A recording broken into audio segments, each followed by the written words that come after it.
ஏத்தே ஸ்கூலுக்கு லீவு விட்டாச்சு தே. ஒரு 10-15 நாள் அம்மா வீட்ல போய் இருந்துட்டு வரேன் தே. பாப்பா ஆசைப்படுறா. அவ ஆசைப்படுறாளா இல்லனா நீ ஆசைப்படுறியா? பாட்டி எனக்கு அம்மா வீட்டுக்கு போணும்.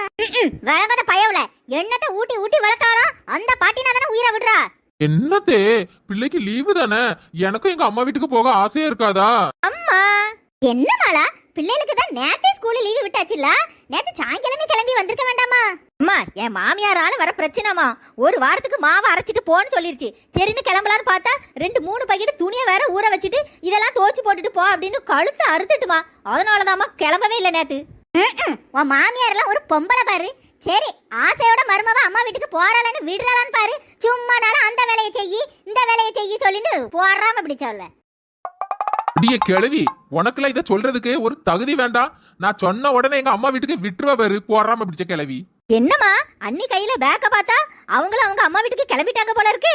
ஆமா ஆமா விடுறாவ. நீயும் உன் பிள்ளைல வந்துட்டியே, இனிமே விதவிதமா சாப்பாடு செஞ்சு போடணும். வயசானவ நம்மளால முடியுமா? அவதானே அவ நாத்தனாருக்கு எல்லாம் செஞ்சு கொடுக்கணும். போதும் நிறுத்துங்க தே. உங்க மகளுக்கு விதவிதமா சமைச்சு போடுறதுக்கு நான் ஒன்னும் உங்க வீட்டு வேலைக்காரி இல்ல, இந்த வீட்டு மருமக நான். உங்களுக்கு இஷ்டம் இருந்தா 2 பேரும் சமைச்சு சாப்பிடுங்க, இல்லனா ஈர துணியா வயித்துல கட்டிட்டு தூங்குங்க. நான் கிளம்புறேன்.